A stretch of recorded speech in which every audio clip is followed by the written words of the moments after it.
Salut à tous, ravi de vous retrouver après un petit break d'une semaine qui nous a fait beaucoup pleurer, mais nous sommes plus que contents d'être là sur la chaîne YouTube Basket Session ou si vous nous écoutez en audio sur les plateformes de streaming habituelles. C'est un nouvel épisode du Hoop Culture et pour cela, j'ai le plaisir d'être accompagné comme toujours par l'ultime poteau qu'on puisse avoir. Théophile, comment tu vas?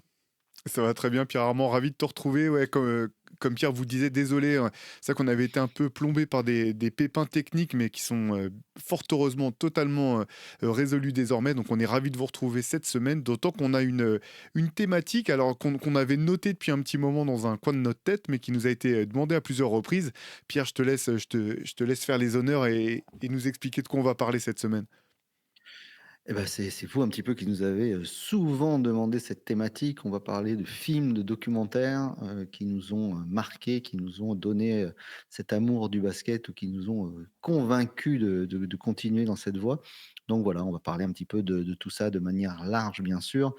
Ça va toucher le basket, mais pas forcément que le basket, mais c'est un sujet vraiment, vraiment, vraiment très dense et limite épique.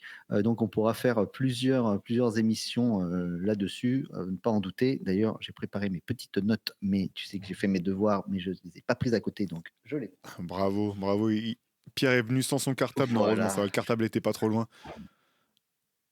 On va Le pouvoir cartable était commencer. vraiment pas trop long. Ouais, c'est Heu, ça. Non, mais comme tu disais, on je va pense pouvoir qu'on fera. démarrer? Bah, est-ce que je te laisse démarrer? Eh ben écoute, ouais, c'est parti. Merci de me laisser commencer. De toute façon, je pense qu'on sera certainement amené à faire plusieurs parties sur cette thématique, tellement c'est large, tellement il y avait de choses.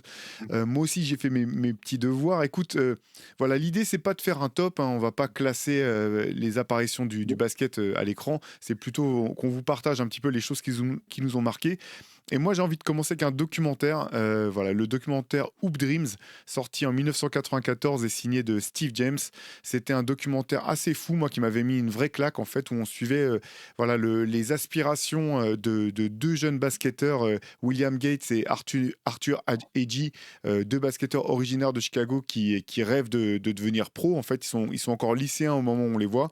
Et puis, c'est un documentaire qui a été fait sur le long terme, en fait, parce qu'on les suit sur plusieurs années. On voit toute la difficulté que c'est de percer au plus haut niveau, tous les voilà, quand on est encore que lycéen, que tout le monde te dit que tu es le meilleur, le plus fort, que tu vas y arriver et puis que finalement la vie est plus dure que ce à quoi tu t'attendais. Il y a les blessures, il y a les déconvenus, il y a les problèmes pour avoir les bonnes notes, pour pouvoir être pris. Il y a les moments où, ça se passe pas bien avec le coach et que tu dois transférer, changer d'université. Bref, c'est vraiment un documentaire qui m'avait mis une gifle. On avait fait il y a un article assez intéressant sur ce docu dans le MOOC numéro 7 spécial Chicago, vu que ce sont deux Chicagoans. Voilà, moi, c'est un docu qui m'avait vraiment marqué à l'époque. Sorti ouais, en 1994, donc ça ne nous rajeunit pas. De toute façon, la plupart des trucs dont on va parler vont pas nous rajeunir. Ah non, ça c'est le but justement et ce qui s'est fait le plus récemment n'était pas très glorieux, on en parlera aussi tout à l'heure en rigolant. En Et 94, il y a Soul in the Hole qui est également attends, sorti. si je peux revenir juste une seconde, Pierre, si ça t'embête pas, Bien sûr. excuse-moi, parce qu'en fait, j'étais assez curieux de savoir, parce que j'ai cru comprendre que toi c'est un documentaire qui t'avait pas particulièrement parlé, Hoop Dreams. Et est-ce que, enfin, du coup, je suis curieux de savoir voilà, toi, quel était ton ressenti Ah sur non, ce c'est film pas et ce doc? alors c'est pas qu'il m'a pas plu du tout, hein, c'est un documentaire que je trouvais, je trouvais intéressant. Sauf que la même année, moi, il y a Soul in the Hole qui était sorti et voilà, ça m'avait beaucoup plus marqué, à ce moment-là. On va dire que c'est pas, la qualité de Hoop Dreams, bien au contraire que je mettais en cause, c'était le fait qu'il y a des choses qui m'avaient peut-être plus intéressé et plus touché. Ça m'avait plus touché Soul in the Hole parce que c'était vraiment alors on suit, une équipe, Ed Booger Smith et les Kenny Kings qui essayent de remporter ce fameux tournoi, lors de l'été 1994. Le basket de rue, mais le basket dans une communauté, l'importance d'être aussi soudé dans la communauté afro-américaine. J'avais trouvé ça ultra intéressant et puis une bande son, moi qui m'avait éclaté, il y avait le Wu-Tang, il y avait Common, il y avait Mobb Deep, il y avait tous ces gens-là dans ce Soul in the Hole, qui m'avait plus touché. Alors encore une fois, je ne dénigre en aucun cas Hoop Dreams qui est un monument de la culture basket en tout cas dans la qualité du documentaire et qui a donné envie à énormément de gens de faire du documentaire sur la culture basket. Voilà, c'était juste une petite sensibilité différente. Ouais, non, mais de toute façon, Soul in the Hall, effectivement, un super Soul in the Hall, qui était le nom du terrain de Brooklyn, si je me trompe pas, où se passait le tournoi. Et enfin, t'as Vraiment, raison, Booger Smith est super attachant comme personnage, voilà, joueur bourré de talent, mais totalement indomptable, autant pour les défenseurs que pour les coachs ou pour le cursus scolaire. Et la bande son, ouais, comme tu dis, incroyable. Brand Nubian, Common, Wu-Tang, tous les artistes que tu as listés, Organized Confusion, si je me trompe pas. Ouais, super film, super documentaire. Je passe un bonjour à Julien De Schutner, l'autre rédacteur en chef de Basket Session à Rivers, qui est fan de ce film aussi. Donc, très bon pic, Pierre. voilà. Allez, j'enchaîne moi pour le coup. Alors, moi, c'est un peu décousu, hein, donc c'est vrai qu'on a commencé avec deux docus. Moi, je vais partir sur un petit peu de fiction. Obligé, White Man Can Jump, sorti en Sûr, 92. bien Voilà, sûr. avec Woody Harrelson dans le rôle de Billy Hoyle et Wesley Snipes dans le rôle de Sidney Dean.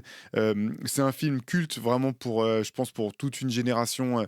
Moi, j'ai passé des étés à jouer sur le terrain et à ressortir des. Après, tu sais, quand tu réussissais un move, tu pouvais sortir une des punchlines du film. Ma préférée, c'était ce jeu est trop facile. Non, non, c'est trop facile. Que j'ai ressorti à moult reprises. Ouais, voilà, c'est un film qu'on s'est maté plein de fois avec les potes. Là aussi, sur la bande-son, alors elle est. sur- c'est moins dense que Soul in the Hall, mais il y a quand même des morceaux assez cultes, un morceau de Cypress Hill, un morceau de Main Source, Fakin' the Funk incroyable, un morceau de Gangstar où Guru voilà, se place dans le rôle d'un trash talker qui explique à son défenseur qu'il pourra jamais le stopper. Ouais, j'imagine que toi aussi, c'est forcément un film qui a dû te toucher, Pierre. C'est la quintessence d'une époque où le basket playground nous faisait plus rêver même que les parquets NBA. C'est deux personnages qui culminent à 1,75 m et on a l'impression que c'est des géants dans dans le film, alors qu'en fait, Woody Harrelson, comment il s'appelle, Wesley Snipes, il fait 1,75 m, Woody Harrelson n'est pas tellement plus grand.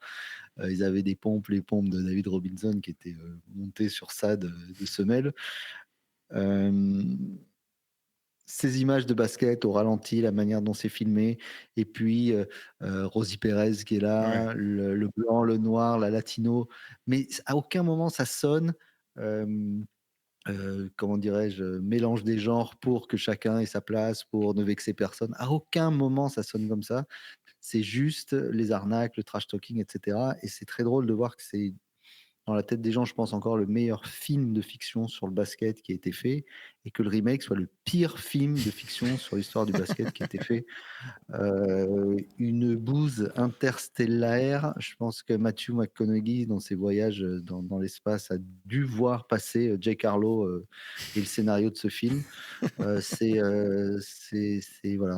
Et en fait, tout ce qui fait le charme de White Man Can Jump et la justesse du propos qui fait qu'à aucun moment, justement, ce mélange des genres, des origines, etc., passe parfaitement et devient une caricature dans le remake. C'est-à-dire que le noir parle fort, le latino est un tricheur, le blanc est toujours blessé. Enfin, tout ça est je comprends pas cette envie de faire des remakes de choses qui sont tellement parfaites. Peut-être que dans 20 ans, des gens font des remakes de Star Wars, des choses comme ça. On se demande pourquoi, mais là, je n'ai pas compris pourquoi faire un remake de White Man Can Jump qui est, bah, tu l'as dit, qui est parfaitement réalisé, qui est parfaitement mis en son.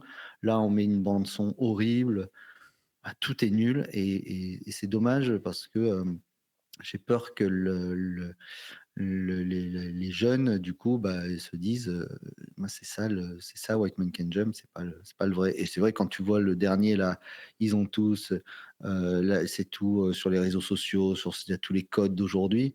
Mais tu montres White Man Can Jump, le vrai, à un gamin de 15 ans, bon, il a envie de se tirer une balle, hein. Ce que je peux comprendre, hein, mais c'est bien dommage, bien Ouais, dommage. je sais pas, tu sais, les classiques, quand même, ça ont cette capacité à perdurer. Je t'avoue que c'est le Je suis prochain d'accord, sauf quand on fait une saloperie de entre-temps, ouais. remix, qui est, voilà, entre-temps, c'est ça. Mmh. Sinon, oui, classique. va perdurer. Moi, je vais t'en parler d'un, puisqu'on évacue, comme tu dis, le plus gros, le meilleur casting de l'histoire d'un film. Quand tu prends Charles Barkley, Pat Ewing, Larry Johnson, Michael Jordan, Bugs Bunny et une Jordan 11, imbattable, c'est tout. Space Jam. Même la BO, même la BO, elle défonce. Le thème de Space Jam, il rentre aussi fort dans la tête que Libéré, délivré de la Reine des Neiges. Donc, c'est tout. Voilà, tu l'as, ça y est, c'est bon, il est dans ta tronche. Et il est dans votre tête à vous tous maintenant. Vous pouvez me maudire. Vous allez passer un excellent dimanche à chanter Everybody get up, it's time to jam now. Mais, mais voilà, Space Jam, bien sûr, il y a même des images de match. Enfin, c'était outre la performance technique, on va dire, pour moi, qui vaut pas un Roger Rabbit, par exemple, puisque c'était ça le truc, à l'époque de, de mêler l'animation et le monde réel. Aujourd'hui, elle peut paraître complètement claquée. Mais pareil, bon, le 2, j'ai même pas regardé le 2. Rien contre, c'est pas une histoire contre LeBron, pas LeBron, c'est que j'avais pas envie de. Voilà, c'est ça. Il y a des choses qui restent limite romantiques dans la tête des gens. Ce Space Jam, c'est un peu le cas. On le découvre, redécouvre avec les enfants, avec les jeunes générations. Voilà, ça c'est un film, je pense. Tu parlais de film intemporel. Voilà, ça l'est. Et puis en plus, on a remis plein d'images au goût du jour grâce au dunk main gauche ou main droite de Victor avec ses bras C'est clair. télescopiques. Donc à chaque fois, on ressort l'image de ça. Et puis, il y a quand même des choses qui sont rentrées dans dans l'imaginaire, puisque quand on voit arriver une équipe de gaillards avec des airs pas très sympas, on se dit que c'est une équipe de Monstars, comme on disait que c'était l'équipe de Golgoth. Voilà, donc Space Jam quand même en haut de la liste. Ouais, c'est clair. Oui, pour le coup, complètement intemporel parce que c'est vrai que je l'ai revu à plusieurs reprises, surtout avec mes enfants qui sont archi fans. Et pour le coup, moi, j'ai vu le 2 parce qu'ils ont, voilà, mes enfants ont voulu le voir et eux, honnêtement, j'ai aucun souvenir de, j'ai aucun souvenir du film. Mais je sais que voilà, mes enfants m'ont dit ouais, non, le premier, il est quand même nettement mieux, même si il me semble qu'il y a des passages assez sympas dans le deuxième, mais je pense que voilà, la, com- la, la comparaison tient pas entre les deux de toute façon. Et puis, de toute façon, Non, c'est certain. ça peut pas te tenir parce que c'est aussi, nous, c'était un phénomène rien que de voir Jordan à l'écran dans un film. Rien que ça, c'était complètement fou de voir, comme tu disais, des images de match, de voir des joueurs qui étaient les plus grandes stars, Barclay, Ewing, Larry Johnson, qui se prêtent au jeu, qui sont dans le film. C'est tout ça. Même, tu sais, en le re-regardant, parce que comme je le connais par cœur, tu vois, je regardais un peu d'un œil les moments qui finalement qui m'ont le plus régalé les dernières fois que je l'ai vu, c'est Bill Murray en fait. Bill Murray Ah bah, bien qui est sûr. juste exceptionnel dans ce film, notamment c'est les moments où il essaie de se gazer avec Harry Bird, c'est bref, pépite. Non, mais t'as raison de dire les moments où on voyait Michael Jordan à l'écran, parce qu'on avait en plus, même si on savait que c'était un film, on avait l'impression de rentrer dans son intimité, genre c'était sa maison, il rentre le Ouais. soir dans sa maison, ils vont trouver ses chaussures, alors que pas du tout. Et puis bon, après, il y a des années plus tard, on se rend compte il y a même une Jordan 11 qui porte son nom, hein, Jordan 11 Mm. Space Jam sur ce coloris-là, sur le modèle qu'il porte. Donc voilà, ça a un héritage et bien plus large que juste un film rigolo et une boisson qui n'est que de l'eau. Oui, c'est vrai. Allez, moi j'enchaîne avec un film qui est un peu kitsch, que j'ai pas revu depuis en fait, donc j'ai que des souvenirs de gamin. Je vais vous donner le titre en français. Rien que la différence entre le titre en français et le titre original est assez fou, est assez folle. Donc en français, c'était À toi de jouer petit, sorti en 1991, et qui est en fait l'adaptation. Donc ça, c'est le titre français. Le film en version originale, c'est The Pistol Birth of a Legend. C'est sur l'histoire de Pistol Pete. Et j'étais tombé dessus complètement par De hasard Maravich. une après-midi, désœuvré, j'allume la télé. Je sais pas si c'était sur M6 ou sur la 5. C'est pour vous dire à quel point je suis vieux. J'étais tombé là-dessus et voilà, bah, j'étais resté scotché, tu vois, des images du jeune Pete Maravich qui s'entraîne à faire ses dribbles dans le dos. Il y a une scène culte où il a les yeux bandés avec des obstacles partout dans la pièce et il doit Ouais. dribbler sans rien toucher. Voilà, honnêtement, je l'ai pas revu depuis. Je pense que ça doit vraiment être assez culte et assez kitsch. Je me suis rendu compte par hasard que Maravich avait quand même participé au scénario, mais voilà, c'est le souvenir d'un film. Enfin, c'est un film qui m'a beaucoup marqué à l'époque, où je découvrais ben, un petit peu tout ça, le basket, la passion pour ce sport, les gens du basket. Donc je sais pas si toi, si tu l'avais vu à l'époque, Pierre. Non, je l'avais pas vu, j'ai vu en préparant cette émission la bande annonce que je ça m'a pas non plus donné envie de me jeter dessus tout de Je suite. comprends. Oui, oui, je les adaptations, les biopics sur les basketteurs, c'est rarement réussi, c'est compliqué là, moi je vais passer sur là, il y a un film qui est sorti sur Netflix qui s'appelle Shooting Stars, qui, sur l'histoire de l'équipe de LeBron James, période Akron quand il est au lycée de Sainte Mary Saint Vincent, ou je sais jamais dans quel nom c'est, je crois que c'est Saint Vincent Saint Mary. C'est ça, ouais, ouais, ça. Ouais, c'est je sais jamais dans quel ordre. Donc c'est pas trop mal foutu. Il y a des bonnes scènes de basket. Bon, les salles sont nulles. J'ai pas j'ai trouvé que les lieux étaient pas terribles, mais ça joue au basket. Il y a Scoot Anderson qui est plutôt, pas mal, qui joue le rôle du ténébreux, Romeo Travis. Hem c'est Travis Romeo même, c'est plutôt marrant.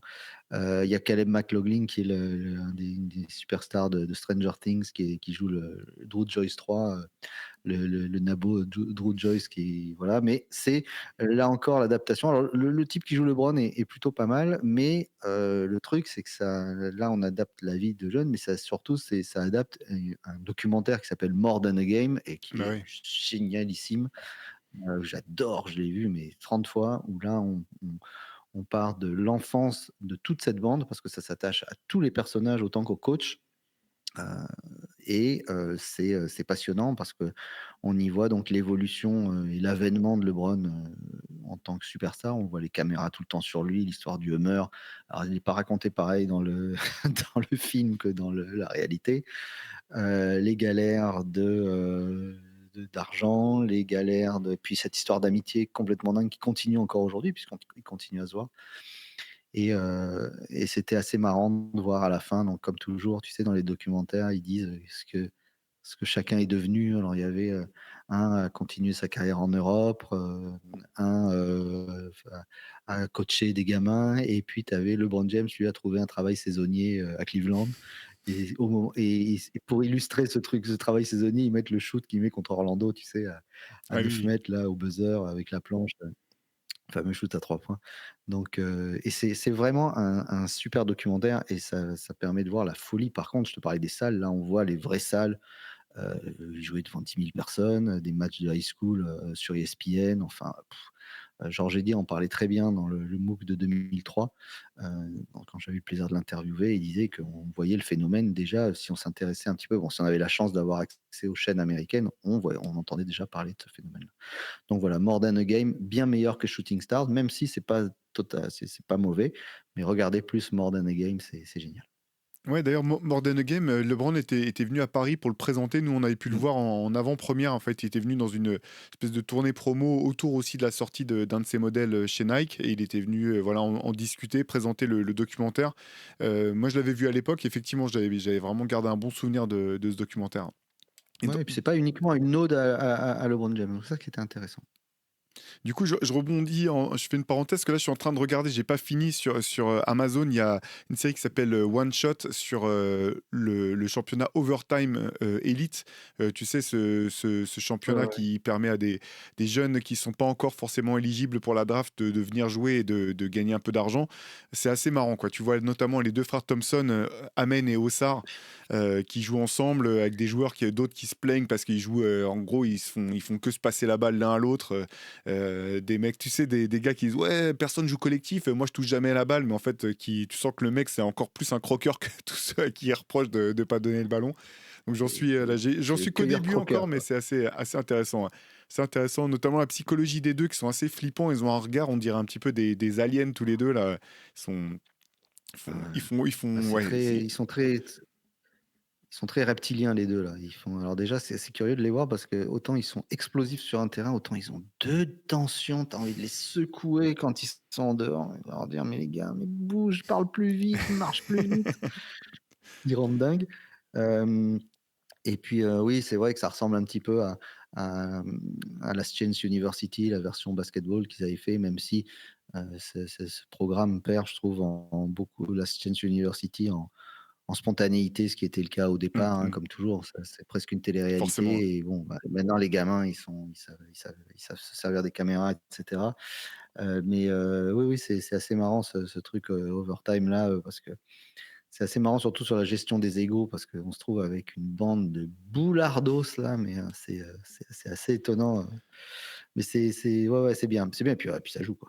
Il y a rien à dire Ouais, là-dessus. ça joue. Mais c'est vrai que tu vois, autant j'avais compris le principe de ce championnat, mais j'avais pas vraiment saisi comment ça fonctionnait.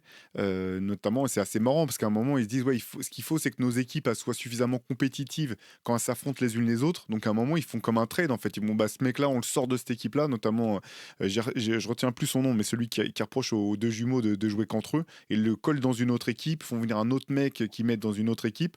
En fait, c'est une espèce de mini championnat dont le seul but finalement est de mettre en avant les joueurs qui sont dans les équipes pour qu'ils puissent ensuite être draftés ou partir avoir des carrières pro. Mais c'est vraiment un fonctionnement Mmh. à part, quoi. Je suis curieux. Ça, à la limite, c'est ce qui m'intéresse le plus là. Encore une fois, j'ai pas fini là. C'est de voir vraiment le fonctionnement. C'est vraiment un truc à part. Oui, puis on va pas se mentir, hein, il y a un énorme côté commercial autour de Ah bah oui, ça, l'Overtime qui vend sa marque, qui vend son truc, bien son sûr. machin. Bon, il y a tout ça aussi, tout ça est bien romancé. Hem, Petit aparté, ouais, pour passer à un autre documentaire, que j'ai non pas moi, c'est un de mes préférés, c'est Winning Time, Reggie Miller contre les New York Knicks. Bon, rien que le titre déjà, Ah, c'est game over. Il y a tout qui est dit dans le titre. C'est une histoire universelle de l'underdog qui essaye de se faire sa place dans la ligue, qui essaye de se faire sa place à côté de sa sœur Cheryl. Il y a une scène hilarante où, où lui, elle raconte qu'ils sont dans la voiture, il va chercher, son père vient la chercher. Et Reggie qui dit, lui dit: «Alors, t'as fait un bon match?» Il dit: «Ouais, ouais, j'ai mis 35 points». Elle est là: «Waouh, bah, c'est super, bravo, good for you Reggie, good for you». Et lui tout fier et tout, il lui dit: «Et toi, ça va, Et elle, elle fait: «Oh ouais, j'ai fait un bon match, tu marqué beaucoup de points?» «Combien?» «105». L'autre il fait: la tête de Reggie Miller qui raconte ça, qui fait: «Hein?» Elle met 105 points dans un match. Enfin voilà, il y a ce truc-là, bah, du coup, puisqu'on se moque de lui quand il arrive dans la ligue, on crie le nom de sa sœur, on crie Cheryl, Cheryl tout le temps, c'est notamment à New York. C'est les pecnos de l'Indiana qui arrivent dans la grande ville, qui veulent taper les New-Yorkais et évidemment toute cette rivalité avec Spike Lee, génialement mise en scène parce que Spike Lee, il participe au documentaire. D'ailleurs, tu connais l'expression «coucougnette time» de notre ami, Georges Eddy? Spike Lee qui après avoir perdu ce fameux match où l'autre lui sort le choke sign, et donc toute la ville de New York lui tombe dessus et ben, lui, qu'est-ce qu'il fait? Il prend l'avion et il va dans l'Indiana, à Indianapolis, voir le match suivant gagner.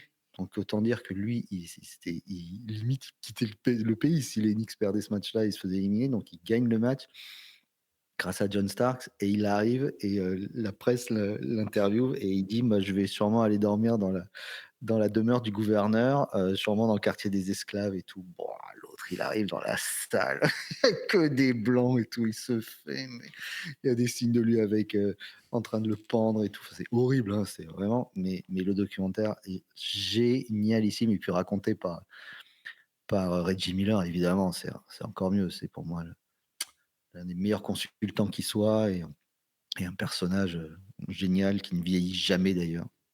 Et c'est d'ailleurs clair. l'autre jour étant petite anecdote Reggie Miller, l'autre jour il fait un live Instagram et il est dans un bain d'eau glacée comme ça avec ses lunettes toujours, les mêmes qu'il doit avoir depuis 92 et donc on pouvait lui poser des questions et je lui pose une question et il répond à ma question. J'étais mais refait. J'étais trop content. Tu lui Je as pose une demandé question genre: si. «Est-ce que Victor, est-ce Ah oui. si Victor était un phénomène?» Il m'a dit: «Ouais, ouais, ouais, c'est un vrai phénomène et tout». Oh, j'avais l'impression d'être un génie quoi, donnez-moi le prix Albert Londres les gars. T'aurais dû lui demander s'il savait qu'à la fin c'était un M et pas un N, parce qu'il continue à dire Victor Wembanyama. Ça, il arrive pas à capter Oui, que c'est un oui. M à la fin, mais En tout cas, on peut pas lui enlever qu'il le surkiffe et qu'à chaque fois que Victor est sur le terrain, il est le premier à louer son génie et le futur grand que ce sera dans la ligue. Voilà, Winning Time, Reggie Miller contre les New York Knicks et même l'affiche, elle est géniale, quoi. C'est un documentaire ESPN 30 for 30. mais tu parlais de Spike Lee, moi je suis obligé d'enchaîner avec E Got Game quand même, sorti en 98. Voilà, on parlait tout à l'heure, tu disais White Man Can Jump, meilleur film de basket, et il est clairement dans la discussion. Je pense que God Game est aussi Bien dedans. sûr, Ray Allen, incroyable. évidemment, évidemment. Voilà, Denzel Washington. euh, Il y a pas mal d'anecdotes. Il y a une anecdote que je connaissais pas et qui est assez marrante. Tu sais, à la fin, il y a ce fameux face-à-face où Ray Allen joue face à Denzel Washington. Là, ils font un contre un et en gros, si Denzel gagne, comment dire, Jesus Shuttlesworth accepte d'aller dans l'université dans laquelle il faut qu'il aille pour que son père sorte de prison. Et en fait, ce que j'ai découvert, c'est que la manière dont se passe le un contre un, notamment le début, c'est pas du tout la manière dont ça avait été écrit, dont ça avait été scripté dans le scénario. Et qu'en fait, Denzel a vraiment essayé de taper Ray Allen en essayant de lui. Les premiers paniques qu'il inscrit tout de suite, c'était pas dans le scénario, et que Spike Lee a laissé courir la bande, et que c'est pour ça que la scène est comme ça au début. Et c'est assez marrant parce qu'en fait, tu vois, ces mecs, que ce soit les plus grands sportifs ou les plus grands acteurs ou les plus grands musiciens, ils ont tous un ego de malade. Et en fait, tu vois que Denzel, il Bien s'est dit sûr. non, mais attends, mais moi, si je peux taper Ray Allen, je tape Ray Allen, j'en ai rien à foutre, moi, du scénario. Je vais essayer de lui scorer sur la tête. Et j'ai bien aimé cette anecdote qui est plutôt sympa. Après, bon, voilà, il y aurait pas eu photo, hein, comme il n'y a pas eu photo dans le film non plus. Ray Allen était intestable. Mais ouais, j'aime bien cette anecdote, elle est assez marrante, quoi, je trouve. Et puis, Bah, Ray Allen, en ouais, plus, vas-y, pardon. c'est toujours difficile de mettre des joueurs comme ça, à l'écran parce qu'on sait jamais, c'est pas des acteurs à la base, mais c'est pas un grand acteur, mais il est assez charismatique. C'est-à-dire quand il est à Carrément. l'écran, on voit que lui et surtout, bah, Jesus Shuttleworth, c'est-à-dire un truc impossible à prononcer, ça lui a collé à la peau, ça lui a même collé au maillot, puisque quand ils avaient fait les maillots, avec les nicknames derrière, la NBA, c'est ça qui avait marqué derrière. Ouais, carrément. Et puis c'est sympa aussi les petites apparitions de d'autres joueurs. Et donc il y a Travis Best, Mmh. il y a John Williams que j'aimais beaucoup des Knicks. Et d'ailleurs, voilà, dans le Mmh. générique du Hoop Culture, vous pouvez le voir dunker sur un alley-oop. Là, c'est lui qui met le dunk au début du générique. Et une petite anecdote aussi, il y a, tu sais, l'acteur Will Harper qui fait Booger, le meilleur pote Mmh. de Ray Allen. Petite anecdote assez marrante, c'est que c'était effectivement un basketteur. Il a joué au basket à la fac et il jouait dans la même équipe à la fac que Barack Obama. Ah ouais? Ils étaient ensemble à Harvard, et donc ils ont joué leur saison, enfin durant leur cursus universitaire. Donc c'est anecdote assez marrante, quoi.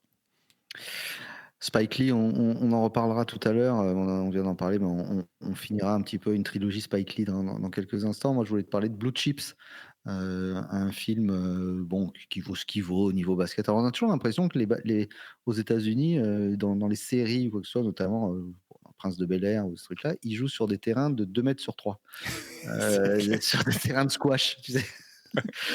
Et dans Blue Chips, c'est un peu l'impression qu'on a.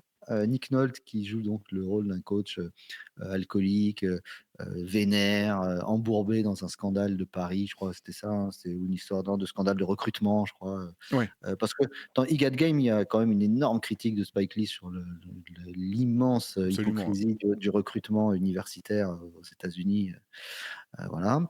Et donc il se recherche, Nick Nolte, il recherche à se faire une crédibilité, en tombant, par hasard sur le phénomène Shaquille O'Neal, qui dunk dans une espèce de mine dans une Grange. ferme, enfin bon, c'est ridicule. Dans une grange, ouais, c'est ça.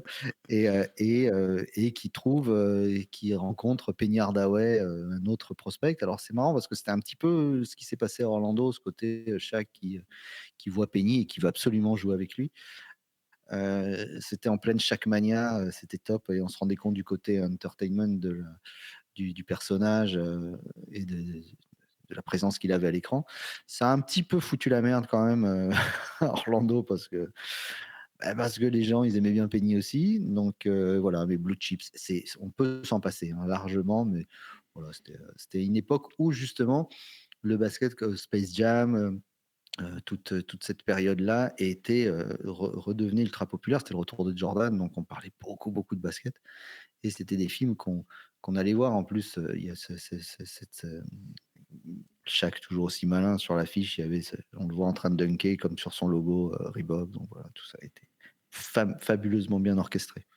Ouais, non, mais moi aussi quand même, tu vois, c'est vrai que le film est pas est pas voilà, c'est pas est pas si bon que ça, mais moi j'avais adoré quand même de voir Shaq à l'écran, voir Penny et pareil l'anecdote de tournage, visiblement toutes les scènes là où ils jouent ensemble dans la grange là où je sais plus, visiblement ils ont laissé Souvenez tourner la caméra assez longtemps en fait où, vraiment les mmh. mecs jouaient. Alors bien sûr, il y a cette image, je me rappelle d'une image où tu as Shaq qui met un contre, on dirait un contre de volleyball, tu sais? Limite, tu l'impression que la balle va traverser les murs de la grange, mais visiblement, ils ont vraiment laissé les mecs jouer, un bon moment, donc il y a des scènes de mémoire, hein, parce que je l'ai pas vu depuis longtemps, mais qui étaient assez sympas, des scènes de basket. Ouais, en plus, je crois que dans la grange, c'était des arceaux avec le filet en fer, donc il y avait ce Ouais. bruit là au ralenti de la ferraille et tout, ouais, c'était assez marrant. Allez, moi, je repars sur un documentaire qui s'appelle Hooked, The Legend of Demetrius Hook Mitchell. Là aussi, un docu qui m'a mis une vraie gifle sur, tu sais, ces fameux joueurs où on se dit, il avait le talent pour être un All-Star et finalement, il a jamais quitté le quartier. C'est exactement ça. C'est l'histoire de, Mmh. de Hook Mitchell, joueur incroyable de la Bay Area, donc autour d'Oakland, San Francisco, etc. Un mec qui était l'idole de jeunesse de Gary Payton, Jason Kidd, euh, Antonio Davis, mais voilà, qui, en gros, petit format, joueur 1,83 m de mémoire avec une détente de malade mental qui se faisait de l'argent en allant sur les playgrounds du coin ou à qui des dealers du coin aussi filaient de la thune après ses matchs de lycée. Malheureusement, gros problème de drogue. Une carrière qui a jamais pu même commencer réellement, mais talent incroyable. Et vraiment, ce qui donne la force de ce documentaire, je trouve, par rapport à d'autres, c'est de voir le nombre de joueurs, quand même, notamment de grands joueurs, que ce soit Jason Kidd, Gary Payton ou d'autres, qui participent au documentaire et qui attestent quand même des qualités incroyables de Hook Mitchell. Donc voilà, je ne sais pas si ça peut se trouver encore. J'imagine que maintenant, on peut tout trouver sur la toile. Sur YouTube, Mais je crois, ouais. ouais, ouais, c'est vraiment un documentaire qui vaut le coup, je trouve, sur ce côté, voilà, un petit peu ange déchu, mec qui a jamais pu aller au plus haut niveau au bout du compte. Il y a plein de documentaires comme ça sur des joueurs, sur des histoires tragiques, hein. Il y a notamment un, qui s'appelle Without Bias, sur Len Bias, qui est qui Oui. qui est qui est qui est glaçant. Qu'on vous conseille d'aller regarder. Moi, je vais parler d'Uncle Drew. Non, je déconne, c'est à chier. Je je vais te J'ai pas vu, parler ceci dit. de non, c'est une catastrophe, atomique. Moi, je vais te parler d'un documentaire qui m'a énormément inspiré sur beaucoup de choses. C'est celui-ci, Ah, c'est Doing It in the Park de Kevin Coolio et Bobito Garcia. Pourquoi, j'en parle? Parce que déjà, hem, on y voit plein de personnages justement qui participent, de stars de la ville de New York, qui sont des personnages à part entière, de Pee Wee Kirkland, les Earl Manigault, et cetera. On parle de tous ces personnages et qui sont restés pour la plupart au stade des playgrounds, même s'il y avait largement le talent pour passer dans la grande ligue, il n'y avait aucun souci là-dessus. Tout le monde le reconnaît et beaucoup de gens se rendent compte que c'était notamment les Dr. J, et cetera, qui ont joué les uns contre les autres, qui ont joué contre ces stars des playgrounds et qui disaient que c'était des génies absolus, mais la drogue, un manque de discipline, manque d'envie parfois, ne pas vouloir quitter le quartier à ce niveau-là. Et puis c'est une déclaration d'amour à la ville de New York, bien sûr. L'affiche est absolument superbe. D'ailleurs, je crois que dans le DVD, il y a un poster ouais, c'est ça, il y a l'affiche en grand. Hem, on y croise tous les personnages, donc toi tu parlais de Jack Ryan, Black ouais. Jack, il y a peu de temps. Voilà, on y croise, les Corey Williams, les, Kenny Smith, qui ont tous leurs surnoms, hein, bien sûr. On y voit Dr. J aussi. Et puis moi, ça m'avait donné envie de faire le tour de New York de cette manière-là. Donc j'étais parti avec mon ballon, avec un copain, et on était allé jouer à Rucker, jouer à Westford. Alors jouer à Rucker à Westford vers 10h30 du matin, hein, quand il n'y a personne, hein, on est allé shooter, hein. Euh, on est allé à Goat Park uniquement à la sortie de l'école, hein, pour taper des gamins qui sortaient de CM2, hein, c'était juste le truc. Mais voilà, et tu rentres là-dessus, on est allé jouer à Brooklyn Bridge Park, on est allé dans le New Jersey, à Riverview Fist Park qui a une vue sur un playground qui a une vue complètement folle sur le skyline. Voilà, ça permet de voir on a joué H1 Teach One le long des voies ferrées, on voit le métro aérien passer. Ça te permet de visiter, tu peux visiter New York à travers ces playgrounds. On a rencontré plein de gens géniaux qui étaient trop contents de voir qu'on s'intéressait à cette culture. Voilà, je pense que s'il y a vraiment un truc qui fait voilà, qui aurait pu même limite être l'étendard de culture de notre podcast, c'est bien ce documentaire de Winnie in the Park qui est pour moi merveilleux. Une super bande son évidemment, un Bobito Garcia, bon qui est Kevin l'avait dit, hein, qui était c'est son passeport, la clé d'entrée à tous ces gens-là. Mais voilà, c'est génialissime, Do It in the Park, à ne pas rater, à voir Ouais, et c'est revoir, en ouais, famille c'est aussi. vraiment sur la culture du basket à New York, en fait, et sur, la différence que je sais que Bobito, supporte pas le terme de streetball. Pour lui, en fait, c'est ce qu'ils appellent le pick-up ball. En gros, c'est tu arrives avec un ballon, tu joues avec les gens qui sont là et tu restes sur le terrain. Il y a même une scène qui est assez marquante où ils sont allés filmer en prison, si je me trompe pas. Je me demande si c'est pas à Ouais, ouais, Rikers c'est ça, Island ou, à ouais, à Rikers ouais, Island et puis on voit sur la couverture le gamin là qui est en claquettes, et ouais, qui joue, ce fameux jeu, 21 là où tu joues contre tout le monde, il faut juste marquer. exact. Voilà, et on s'étonne après que les joueurs, il y ait cette culture de la dureté à New York et du maniement de ballon puisque vous jouez contre tout le monde en fait, donc voilà. Génial, de Linkin Park. Allez, moi, je vais changer complètement de domaine. Je vais te parler de semi-pro de Kent Alterman avec l'un de mes acteurs préférés, Will Ferrell, dans le rôle incroyable de Jackie Moon. Voilà, ce J'ai film vu il y a pas longtemps, je l'ai vu il y a pas longtemps ouais, et mon Dieu, c'est une révélation, comment j'ai pu vivre sans ça? exact, ouais, c'est magnifique. En fait, c'est un film qui est pas sur la NBA, mais sur la ABA. Voilà, cette ligue mineure, entre guillemets, qui a été quand même qui a été précurseur. C'est là qu'il y a eu la première ligne à 3 points, le concours de dunk, voilà, c'est avec ces ballons flamboyants bleu, rouge et bleu. Voilà, l'équipe des Tropicals de Flint, dans le Michigan, emmenée par Jackie Moon, c'est vraiment à mourir de rire. Il y a des anecdotes qui sont presque même moins folles que des choses qui sont vraiment passées dans la NBA, qui était une ligue complètement dingue, avec tu sais, des saisons où il y a des clubs qui arrêtent en cours de saison parce qu'ils font faillite ou qui déménagent en plein cours de la saison. Bref, c'est hyper, hyper bon. Et puis, côté un peu marrant, il y a André 3000 qui joue dedans, Ouais, qui joue le rôle de Coffee Black, si je me trompe pas, c'est ça son surnom. il est tout comme ça. C'est ça, la star J'ai goûté. des Tropicals de Flint. Moi, j'adore ce film. J'adore Will Ferrell, j'adore ce film. Je suis pas du tout, comment dire, objectif quand je parle de Will Ferrell, mais si vous connaissez pas ça, que vous avez un petit coup de mou, matez ça un soir, je pense que ça peut vous redonner un max de patates. Mais c'est un film très drôle, mais très tendre aussi, hein. C'est une déclaration d'amour, au basket et à toute une période, justement.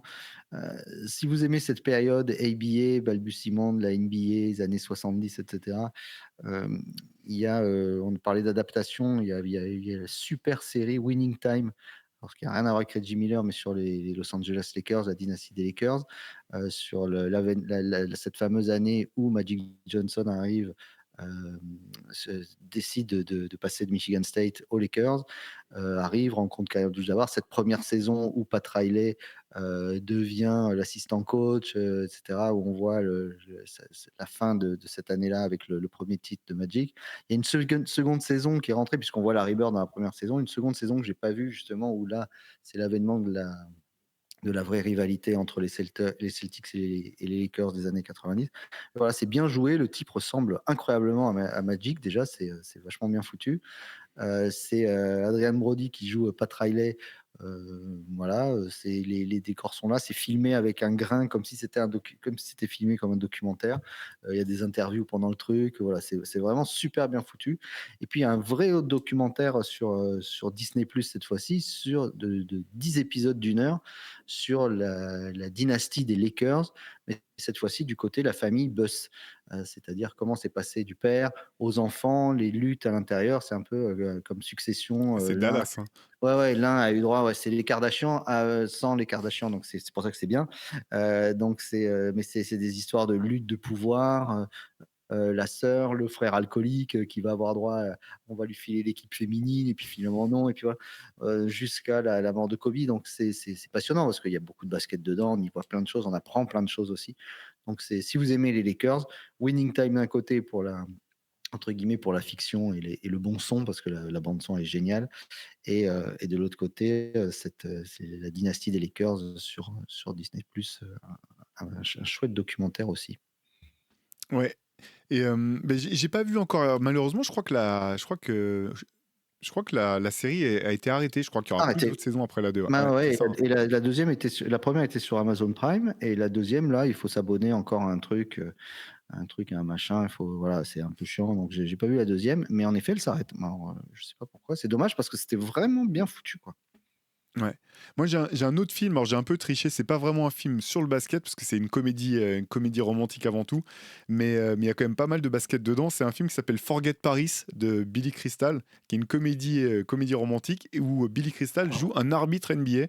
Ah Et, oui, euh, et voilà, il y a des scènes assez cultes, pareil, ouais, tournées avec des joueurs, et notamment l'une des plus belles scènes où lui, il est dégoûté, il est vénère de sa journée parce que voilà, ces histoires d'amour, ça se passe mal. Il vient pour arbitrer le farewell game, donc le match d'adieu de Karim Abdul-Jabbar au Madison Square Garden. Jabbar lui dit un truc totalement anodin, hyper calmement, il lui met une première technique. Jabbar lui dit mais comment ça une technique? Qu'est-ce que j'ai dit de plus? Ah ouais, ça te plaît pas? Il lui en met une deuxième et il l'expulse de son match d'adieu au Madison Square Garden. Rien que pour ça, c'est assez succulent. Billy Crystal, qui est voilà, un acteur pour lequel j'ai pas mal de tendresse. Je suis pas forcément fan des comédies romantiques, mais celle-là est vraiment sympa. Il y en a une qui est pas mal, comédie romantique sur le basket cette fois, c'est Love and Basketball, Bien qui est sûr. un film très chouette, parce que pour une fois, on n'a pas c'est pas dans le milieu uniquement masculin, c'est également dans le milieu féminin. On parlait de LeBron tout à l'heure, bah, là ça suit les pas un peu de Bronny puisque ça se passe à USC, où on a 2 amis d'enfance, un garçon et une fille qui se retrouvent, et qui essayent de poursuivre leur rêve d'être professionnels et qui se retrouvent à la fac de USC. Donc on voit les difficultés des uns et des autres, et c'est pas trop moralisateur, même si ça explique bien qu'il y a d'autres projets, d'autres rêves qui sont, quand on poursuit un rêve, c'est pas, on n'est pas obligé d'abandonner tous les autres et tous les plaisirs qui vont à côté. Moi, j'ai toujours eu beaucoup de tendresse pour ce film parce que c'est c'est good vibes, hein, c'est toujours c'est plein de bons sentiments, mais c'est pas mal réalisé. Les scènes de basket sont bien parce que c'est ça toujours, hein, il faut que les scènes de basket soient bien. Et puis le côté qui est un petit peu aussi les difficultés du basket féminin au sein d'une C'est ce même que j'allais fac, dire. les difficultés d'être une athlète dans des universités des années 80-90, totalement tournées autour des athlètes masculins. C'était, je trouve, un beau pari, et c'est vraiment réussi. Voilà, c'est une comédie romantique, mais qui est vraiment bien foutue. Moi, j'ai toujours eu beaucoup de respect et de tendresse pour ce film. Ouais, d'autant que c'est avant la WNBA, donc on voit Mm. aussi la difficulté de bah, tu veux être une athlète pro, mais derrière, quand tu sors de la fac, il va falloir que tu partes à l'autre bout du monde pour essayer Oui, de vivre de ton sport, quoi. Effectivement, c'était vraiment très chouette. J'avais noté dans ma liste, mais encore une fois, il y avait tellement de films qu'on s'est dit on fera forcément une deuxième bien partie, sûr, mais Love bien and sûr. Basketball, c'est cool, ouais, carrément. Ouais. C'est à toi ou c'est à Eh ben moi? écoute, alors non, je crois que c'est à toi, hein, parce que Love and Basketball, tu me l'as sorti comme ça. Alors, lui, Ah, tu sais que j'ai failli le sortir. J'ai failli le sortir pour la relique et je me suis dit, non, mais de toute façon, Pierre, de toute façon, il va le sortir avant moi, j'en étais sûr. alors lui, évidemment, ce coffret qui regroupe 5, les 5 grands documentaires sur Jordan, comme Fly With Me, Playground, Above and Beyond, je crois, et puis Airtime, Above and Beyond, and His Ernest. Bon, c'est pas, His Ernest, c'est pas forcément le plus connu. Et puis surtout, dans leur intégralité, dans ce coffret, il y a Les 6 maths. DVD. C'est les 5 plus grands matchs de l'histoire de Jordan en VO, en intégralité. Donc vous avez, alors incroyable parce que rien que pour ça, ça vaut le coup. Vous avez ce match 2 contre les Celtics où il met les 63 points. Ouais. Bon, déjà, génial. Les 69 points contre Cleveland en 90. Le match 4, les 55 points contre Phoenix. Le flu game contre Utah. Et forcément, le last shot. Voilà. Donc, avec des actions, les plus grands, les résumés, un hommage de Jill Scott. Enfin voilà, ce DVD, c'est un coffret. Alors, il est écrit en français derrière en plus, hein, on le trouvait même chez le marchand de journaux. Bon, non, non, mais c'est vrai. Alors, c'est DVD, marchand de journaux, que des trucs qui n'existent plus. Euh, voilà. Mais vous voyez, c'était un beau truc, quoi. C'était un super truc. Et il a cette manière de faire qui a inspiré, je pense, notre ami Kevin Aroutunian, Clutch 23, qui fait ces fameuses mixtapes incroyables en ayant vu presque tous les matchs de Jordan, en faisant ces vidéos. Et donc, il y a les 5 plus grands documentaires de Jordan, dont celui-ci, qui, moi, c'est mon préféré, le Playground. Michael Jordan Playground. Alors, voilà, c'est parce que on voit un Jordan un peu plus souriant, un peu plus intime que dans Come Fly With Me. Ça, c'est donc le deuxième, où on voit d'autres choses et on le voit même faire un clip où il est cata dedans, il est nul, il sait pas danser, pas chanter, mais et voilà, il est plutôt bien foutu. On voyait d'autres images et une autre manière de voir Jordan, pas forcément le cyborg qui sourit jamais qu'on voit dans Come Fly With Me. Donc voilà, cette cassette vidéo. Alors on passe du marchand de journaux au DVD à la cassette vidéo. On sort un 78 tours dans quelques instants sur les plus grands commentaires. Non, non, voilà, donc ça c'est des choses dont on ne se sépare bien sûr jamais et qu'il faut toujours avoir avec soi. Mais le coffret, ouais, le coffret DVD est Ouais, vraiment génial, vraiment fou et magnifique. ce dont je me suis rendu compte parce que voilà, en mode que si on veut parler de l'éducation la vraie, j'ai voulu montrer, voilà du Michael Jordan à mon fils, et en fait, les matchs, tu peux aussi les regarder en français. Ils sont en VO, mais ils se sont pris la Mmh. tête à faire retraduire les commentaires. C'est pas les commentaires de Georges Ah Eddy de ouais, l'époque, mais de prendre un mec c'est qui bon, retraduit les commentaires en ça c'est direct, horrible ça. c'est c'est horrible, mais Mais enfin, j'ai halluciné, j'avais pas du tout capté ça, quoi. et l'avantage par rapport au parce que maintenant quand vous êtes sur le League Pass, vous avez plein de vieux matchs et cetera, mais souvent ils sont avec des formats, vous savez, un petit peu recadrés, Ouais. c'est des carrés, le grain est pas terrible. Là, c'est vraiment les rediffusions de l'époque, donc c'est l'image est plein écran. Non, non, c'est top, c'est une mine, ouais, voilà, c'est une mine d'or. Et moi, je termine par un dernier plus récent, c'est Hustle d'Adam Sandler, que j'ai plutôt bien aimé, moi, dans lequel il y a notamment Juancho Herman Gomez, qui est l'acteur principal du film. J'ai vraiment bien aimé le film, en fait. Il y a des choses qui sont intéressantes sur le scouting, sur ce que c'est quoi la vie d'un scout qui bosse pour une franchise NBA, comment on va découvrir des talents. Le seul truc qui était quand même j'ai trouvé, un peu enfin qui collait pas, où tu vois que c'est un film américain, c'est qu'un mec du talent supposé de Juancho Herman Gomez dans le film, même s'il joue en Espagne, jamais de la vie, il est juste sur le terrain en bas de chez lui à jouer avec des Timberland aux pieds, c'est attends, en Europe aussi, il y a des scouts partout, les clubs cherchent les futurs joueurs de demain, donc c'était ce côté-là un petit peu, tu sais, c'est comme s'il était parti dans je sais pas, un pays où le basket existe quasiment pas et qu'il avait ramené un phénomène. Là, c'était un petit peu bon. C'était le côté un peu américano-centré, mais sinon, j'ai pris du plaisir dans ce film. J'ai bien aimé la personnalité d'Anthony Edwards dans le Ouais, film, qui là, est qui tête joue de l'espèce de con. connard, là. Ouais. Mais c'est Ça assez m'a marrant rendu que ces encore plus mecs-là, sympathique. moi j'admire que ces mecs-là qui jouent un rôle de connard, c'était assez marrant. Moi, j'ai un très mauvais souvenir de ce film parce que je l'ai trouvé pas mal, hem et sauf que, quelques semaines après, il y a la finale là de l'Euro là Oui.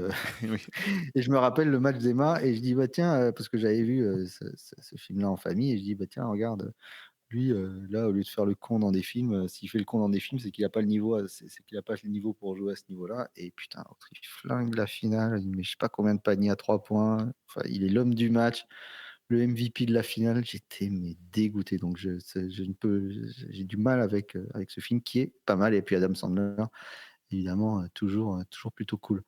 Hem On parlait un des films les plus ambitieux sur le basket parce que c'est certainement, bah, le plus réaliste qui soit, c'est le Kobe Doing Work de Ouais. Spike Lee, à la manière dont Zidane avait été filmé pour le dernier match de sa carrière, avec je ne sais combien de caméras autour de lui qui le filment en permanence, qui filme tout son match, une caméra sur lui. Là, c'est pareil, Kobe en playoff contre les Spurs. En plus, c'était marrant, ça permettait de voir les Spurs de la bonne époque.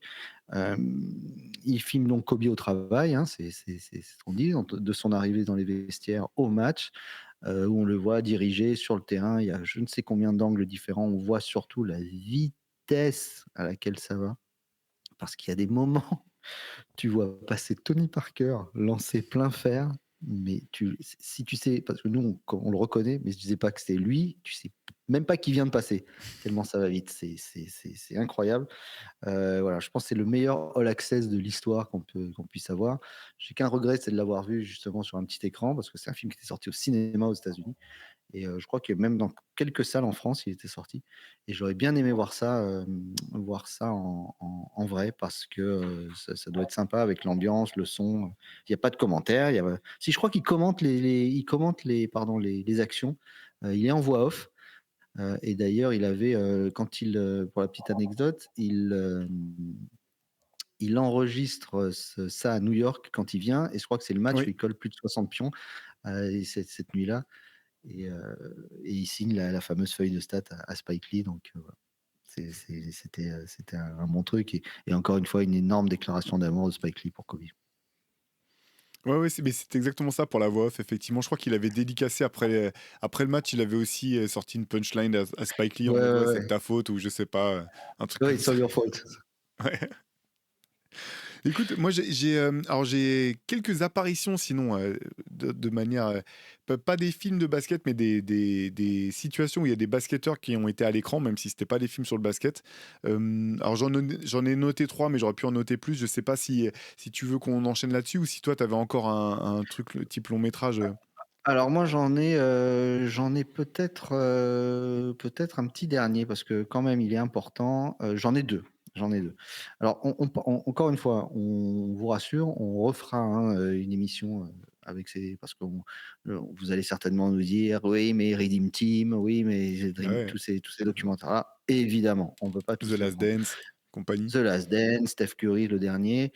Moi, il y en a un qui m'avait profondément marqué, c'est Once Brothers, un Ah oui, documentaire, d'ESPN sur, la alors c'est ça le pitch et le fil conducteur, c'est la brouille entre 2 frères d'armes, enfin 2 frères de basket qui sont Vlade Divac et Drazen Petrovic, qui dominent l'Europe et qui auraient pu dominer le monde et qui dominent le monde du basket avec la grande Yougoslavie et intervient, la guerre, donc cette fameuse scène où, le drapeau yougoslave est, mis de côté pour sortir les drapeaux serbes ou croates et cetera et la brouille entre Drazen Petrovic et Vlade Divac, qui n'aura jamais pu se réconcilier réellement puisque Drazen Petrovic meurt dans un accident dramatique de voiture en 13. 1993 ou 13.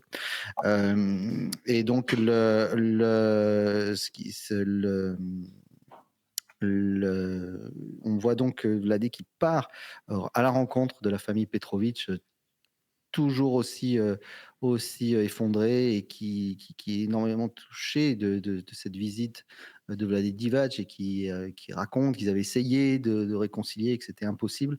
Donc voilà, on voit, l'avènement de 2 superstars du basket européen et l'avènement de la facilité de certains joueurs européens de s'imposer en NBA. Donc c'était quelque chose c'est ça le fil conducteur bien sûr, au-delà de cette histoire d'amitié et c'est vraiment étonnant parce que Vlade Divac repart donc à la rencontre des Petrovic. En plus, c'est filmé, je crois, l'hiver. C'est d'une tristesse. Tout est triste là-dessus. Ça parle de la guerre, bien sûr, du drame de la guerre. Voilà, c'est bouleversant. C'est vraiment bouleversant. Ça C'est s'appelle un film, Once Brothers. ouais. Incroyable, documentaire incroyable. Je vous mets au défi de pas avoir une larme à l'œil à la fin du documentaire. C'est un des j'ai rarement été autant pris, d'un point de vue émotionnel par un documentaire que par celui-ci, hein. Vraiment, vraiment. Il y a des choses dont on peut se dispenser dans tout ce qu'on vous a raconté depuis tout à l'heure, mais ça, vraiment, c'est indispensable, totalement indispensable. Et tu en avais un dernier du coup, tu me disais que il t'en restait 2 Oui, mais alors derniers? Ouais, c'est un parce qu'il mêle, forcément voilà, on parle de quand dans les haute culture, on parle de musique, on parle de sneakers. Le Just for Kicks de Thibaut de Longeville qui fait ouais, encore aujourd'hui, qui est une référence encore au niveau à l'international, sur la culture sneakers, voilà, qui part aux États-Unis, qui va vraiment à la rencontre à la fois des collectionneurs et qui explique la culture sneakers, pourquoi, comment, à travers le basket, bien sûr, les grands moments de l'histoire de la NBA. Donc c'est passionnant, ça se regarde, ça se délecte, ça se déguste plutôt, voilà, on s'en délecte tellement on le déguste. C'est exactement ce que je voulais dire. Thibaut de Longeville, donc, qui réalise en plus le quai 54, enfin en tout cas l'image du quai 54. Et d'ailleurs, j'ai mis la main sur un DVD du quai qui est sorti il y a très longtemps, que j'ai pas encore reçu, que j'ai trouvé sur Vinted. Il y avait le quai, ils avaient sorti un DVD d'une des éditions, avec une super bande son, avec des images de basket, etc. Donc je le regarderai, je vous raconterai à quoi ça ressemble. Et voilà, Just for Kicks, je crois que je sais plus comment ça s'appelle en français. La passion Euh, des baskets ou un truc comme ça, je crois que ouais, ça ou le ouais. culte, Le ouais, culte, c'est exactement ça. culte des baskets, voilà. Donc c'est c'est passionnant. Et ça n'a pas pris une ride. Donc si vous voulez vous faire, il y a beaucoup de gens qui nous disent, ah, ça nous intéresse ce que vous nous racontez parce qu'on n'a pas de culture sneaker. Ça vous en fait une en 5 minutes. Donc allez-y. Just for Kicks. Avec Bonze Malone qui est incroyable dedans, qui raconte Ouais. toutes ces anecdotes, ouais. Mais le documentaire, Quai 54, alors je sais pas si c'est celui-ci, mais les anciens abonnés de Rivers, ceux des débuts en tout cas, en ont eu, au moins un Ah ou bah ça 2. Je doit, crois qu'il y a eu ouais, 2 ça doit être numéros dans celui-là. lesquels on avait pu les placer avec. Ouais, c'était, faudrait que je les regarde, je les ai dans un coin, faudrait que je les regarde. Ça Oui, doit oui, être mais assez marrant à regarder avec avec le recul. ça doit être celui-là, hein. Il y a pas de Ouais. doute. Je vais te retrouver l'image du truc, mais je pense que c'est lui, ouais, ouais. Et moi j'avais des apparitions C'est de lui? basketteurs à l'écran. Alors Est-ce que montre c'est lui? ouais, exactement, exactement, Ouais, ouais, c'est lui. Voilà. absolument. Le film de l'événement streetball et hip-hop de référence. Alors qu'aujourd'hui, quand on voit l'importance que ça a pu prendre le quai, c'est incroyable. Ouais, moi alors j'en ai un. La première, c'est allez, c'est vraiment anecdotique, hein, mais c'est vraiment à cause de l'importance du morceau. C'est le morceau Stakes is High de La Soul que j'adore, produit par JD, qui est peut-être je pense l'un des morceaux avec le running de Farside qui ont propulsé JD sur la carrière qu'on lui a connue par la suite. Et dedans, il y a Jerry Stackhouse. Donc j'avais halluciné en voyant le clip. Dans le clip, tu as Jerry Stackhouse qui joue sur le terrain, qui fait un contre un avec l'un des rappeurs de La Soul. Donc c'est assez marrant. Et les deux autres qui sont plutôt alors voilà, dans des films, dans des comédies. L'une qui m'avait complètement fait halluciner parce que j'avais pris à l'époque, il y avait encore des. C'est vu pour avoir connu ça, toi, des trucs où tu pouvais aller louer des cassettes VHS de films. Voilà, donc, et donc j'avais pris un truc qui s'appelait Y a-t-il un pilote dans l'avion? On m'a dit que c'était marrant et tout. Et le pilote dans l'avion, il y a Karim Abdul-Jabbar qui débarque. J'avais trop halluciné de voir Jabbar là-dedans. Donc c'est un petit rôle, mais où il est marrant parce il joue quand même le vrai Karim Abdul-Jabbar, mais qui est pilote d'avion à ses heures perdues. Donc rien que pour ça, c'est assez culte. Et à un moment, il y a un petit qui va le gazer en lui disant ouais, contre Boston, t'as raté tes lancers francs ou je sais pas quoi. Ça m'avait bien fait marrer. Et le dernier, c'est LeBron James que j'ai trouvé excellent dans la comédie Trainwreck d'Amy Schumer, dans laquelle il joue son propre rôle. Et il joue surtout voilà, une espèce de conseiller.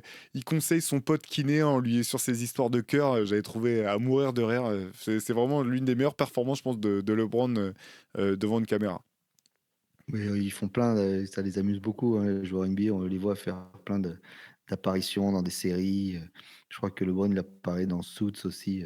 Mais bon, un des meilleurs films sur le. Après, on vous fera peut-être des apartés sur le sport, il y a eu des films sur les agents, les Jerry Maguire, etc., qui sont quand même super bien. On sent que les athlètes, ça leur plaît en plus de faire ça, et les joueurs NBA, il ne faut pas trop les prier pour participer à ce genre ce genre de truc. C'est clair. On se fait ah, moi, j'en ai un dernier DVD, c'est celui-là, un dernier film. C'est le film que j'avais fait quand j'étais parti avec mon père à Chicago. Mon père, il avait mis sur un DVD, on l'avait mis sur cassette. Oh, c'est classe, ça.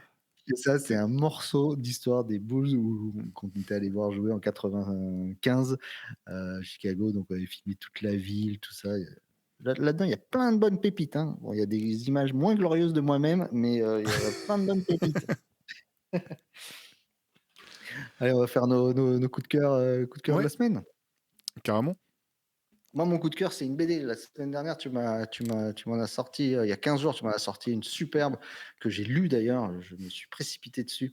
Gotham City, année 1, qui est super bien. Et j'ai acheté celle-ci qui a remporté, je crois, le prix France Inter de la bande dessinée. C'est Les Guerres de Lucas. C'est la genèse du projet Star Wars par George Lucas. Ça part de son arrivée dans, de son enfance, de son arrivée à la fac, jusqu'à l'idée qu'il a de faire ça, la difficulté qu'il a de trouver les budgets, le début du tournage en Tunisie, les effets spéciaux, etc.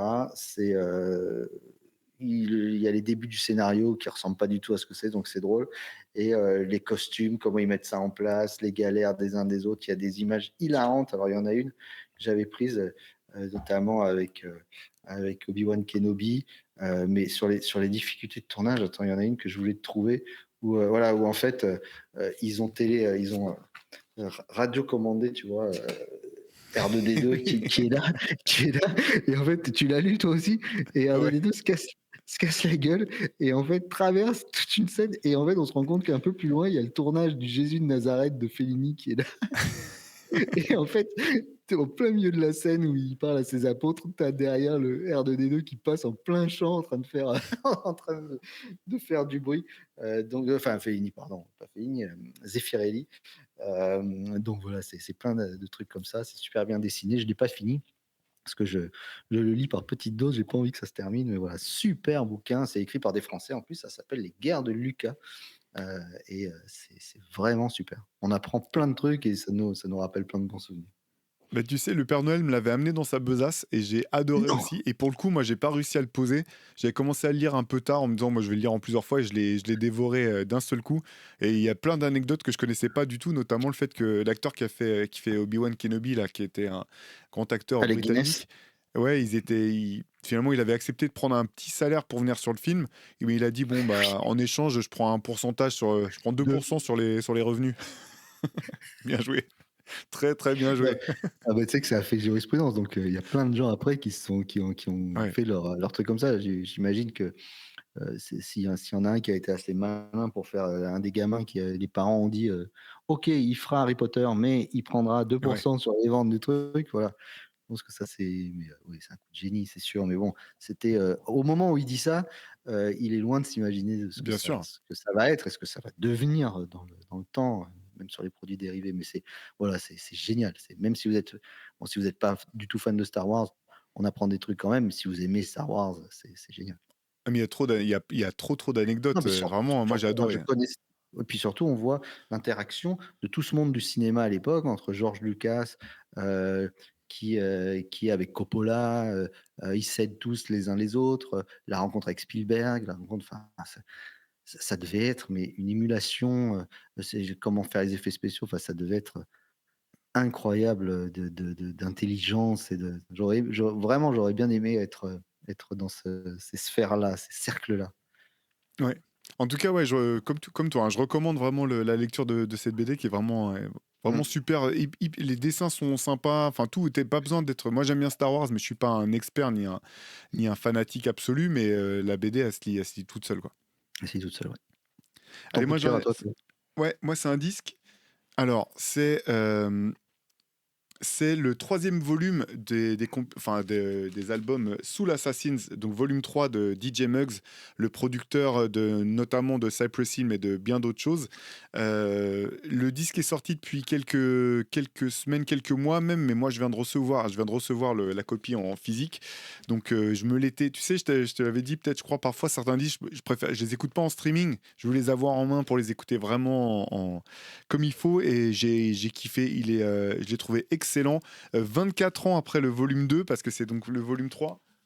Le volume 2 qui était sorti donc en 2000 avec déjà plein d'invités et qui faisait suite au tout premier volume qui avait été quand même qui est un classique je pense pour ce type d'album de bien sûr. producteurs avec de nombreux invités. Sur le dernier volume, pardon, bah, le casting est assez fou, hein. Il y a autant des rappeurs, tu sais, un peu de la nouvelle école, en tout cas, qui sont en plein boom, comme Boldy James ou encore West Side Gun, Rome Streets, etc. Mais tu as aussi Method Man, tu as Slick Rick, tu as Evidence de Dilati People, Freddie Gibbs, dont on parlait il y a quelques semaines, au sujet de son album avec Madlib, et un morceau assez fou où tu as M. Siren et Ice Cube d'NWA et Be Real pour une espèce de rencontre NWA Cypress Hill. Voilà, donc il y a voilà, Rock Marciano, Crime Apple, le volume 3 donc Soul Assassins, volume 3 de DJ Muggs, que je recommande vraiment si vous aimez le rap. Alors, c'est même pas vraiment à l'ancienne, mais il y a une esthétique un peu, voilà, un peu, il y a du grain, quoi. C'est du rap Ouais, avec c'est du ça. grain, de la personnalité. Moi, j'ai beaucoup aimé ce volume-là. À écouter de toute urgence. Ouais. Comme On tout en le reste de DJ Muggs d'ailleurs. Exactement, carrière incroyable. On fera un spécial DJ Muggs une fois si on fait une émission de 4h30, C'est ça. on pourra faire un truc sur lui, ouais. Tu veux qu'on en est-ce que tu as un j'ai cru comprendre que tu avais un coup de gueule, Pierre, que j'ai sur lequel, pour le coup, je te comprends vraiment. Je sais pas si tu Surtout veux que l'aborder? tu m'as chauffé là-dessus. J'ai un coup de gueule. Alors, j'ai même pas besoin de l'exposer. Je vais juste dire l'intitulé du truc. Il va y avoir une mule Air Jordan 1. Tapis. Terminé. Échec et mat. Allez, la C'est semaine terminé. prochaine. Voilà. Voilà, j'ai même pas expliqué. Ils ont pris une Air Jordan 1, ils ont enlevé les lacets, ils ont coupé l'arrière, ils en ont fait une mule, une pantoufle. Voilà. Voilà, En ça vous se passe. remerciant. Donc, alors, en plus, comble pour rendre le truc encore plus irréel, ils avaient créé une Air Jordan 1 Golf. Donc, ils avaient mis une semelle un peu crantée pour adhérer les fairways et les greens de golf. Et ben, ils ont fait une mule avec la semelle de l'Air Jordan 1 Golf. Donc, c'est une mule de golf. Je sais pas, chaque phrase est plus dingue que la précédente. Chaque constat est plus aberrant que tout. Voilà. Il y aurait donc une mule Air Jordan, une mule de golf. C'est tout. Alors, avec certainement au moins 150 balles, mais, euh, mais voilà. D'ailleurs, je tiens, la dernière fois, j'avais dit espérer que Nike fasse des petites soldes sur cette fameuse Jordan 38, et je tiens à remercier Nike et Jordan Brand et Anaïs qui m'ont envoyé ce modèle pour le tester. Donc sur Basket Session, dans peu de temps, on va tester la Jordan 38 Low, et elle est encore plus jolie en vrai. Je vous la montrerai la semaine prochaine, car on a déjà montré beaucoup de trucs aujourd'hui. Mais voilà, donc vous aurez droit. T'as vu, j'ai même pas haussé la voix. Hein. Non, non. Je sens que tu avais pas l'énergie, Non, que non, non, c'était trop. Ah bah, de toute façon, il y a pas besoin d'élever la voix. Hein. C'est comme quand tu sais, tu dis à un gamin, zéro. Zéro. Tenez, votre copie. Et Monsieur bah, Mama, Monsieur Samama, bah, 0. vous avez mis votre nom, vous avez mis votre nom et vous n'avez pas rempli. C'est une copie zéro. Je n'ai pas. Bah là, c'est pareil. Il y a pas, on peut pas. Une Jordan, une mule, bread. Ah oui, j'avais pas dit bread. Donc coloris intemporel et incontournable de golf. On va passer à nos rubriques. Allons-y, parce que sinon je sens que tu vas rester coincé sur cette phrase jusqu'à ce soir. Je- Donc ouais, enchaîne-moi avec les reliques. J'ai tout l'hémisphère là gauche de mon cerveau qui est coincé là-dessus. Vas-y. Allez, je commence. Écoute, bah, tu sais quoi, j'allais te sortir le Doing It in the Park. Je m'étais gardé de côté pour la relique, mais j'en ai un autre quand même que j'avais sous la main aussi. C'est un documentaire sur le basket qui s'appelle Sonko. Du Ah Playground oui, aux beau Jeux celui-là. Olympiques. Ouais, documentaire signé Nicolas Devirieux, qui était sorti à l'époque en coproduction avec le magazine Basket News, sur le parcours d'un des joueurs les plus marquants pour moi en tout cas, et pas mal de gens de ma génération, Mustapha Sonko. Euh, Parcours incroyable, joueur hallucinant. S'il était aujourd'hui, si c'était le jeune Sonko aujourd'hui, et je vous garantis qu'il serait sur toutes les mock drafts, que la Bien sûr. question ne se poserait pas de savoir s'il pourrait partir dans la grande Bien sûr. ligue. Ceci étant dit, il a fait une carrière exceptionnelle en Europe, en France, en Europe, sur les terrains, partout où il est passé.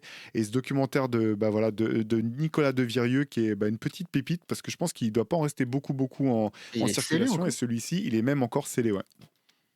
Et en plus, Mustapha Sonko, si je me trompe pas, il fait la une du premier magazine de Rivers, non? Numéro un de Absolument. Et Rivers. donc, mais merci de me.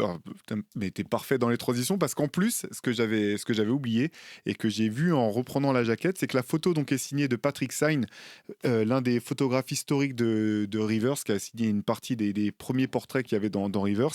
Et l'artwork de la pochette est signé de Patrick Mochocla Ortega, avec qui on travaille encore aujourd'hui. Voilà, un des premiers graphistes avec lesquels on a commencé à bosser pour les illustrations dans Rivers. Donc voilà, c'est un peu le DVD de la famille.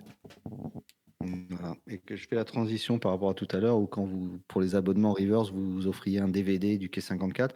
Moi, mon tout premier abonnement à un magazine, c'était 5 majeurs, et je m'étais abonné, j'étais tombé amoureux tout de suite de ça, dès le numéro 3, je crois, qui était un numéro consacré aux Lakers, qui venaient à Paris pour l'Open McDonald's et donc il y avait un numéro spécial Lakers et quand tu t'abonnais, tu avais ça, Waouh! la cassette officielle en VO. Des, des Lakers, du back-to-back, donc du titre de 87-88, de ce titre gagné contre les Pistons. Et donc, inutile de te dire que je l'ai mais poncé. Je me disais, mais Ouais. c'est ça le basket NBA, c'était fou. Alors, dans ces cassettes, alors c'est des cassettes du titre. Maintenant, c'est tous les. Ils font une compilation des mini-movies qu'ils mettent après chaque match. Mais ça, là, ces cassettes de titres-là, c'est les meilleures de toutes. C'est bon. Alors, il y a très peu d'images de saison régulière, que les plus spectaculaires, mais après, ça passe sur les playoffs. Là, dans celle-là, c'est surtout sur le Showtime et c'est surtout sur les finales. Mais quel bonheur, quoi. Avec les commentaires des matchs, voilà, back to back, ça s'appelait. Et comme je faisais ma culture basket, grâce à ça, j'ai compris ce que c'était qu'un back to back. Ouais, oui. Voilà. Donc ça, je ne la jetterai jamais. Je ne sais même pas si elle marche encore. Elle est même pas. Ah si, elle est rembobinée, elle est prête à être regardée une autre fois.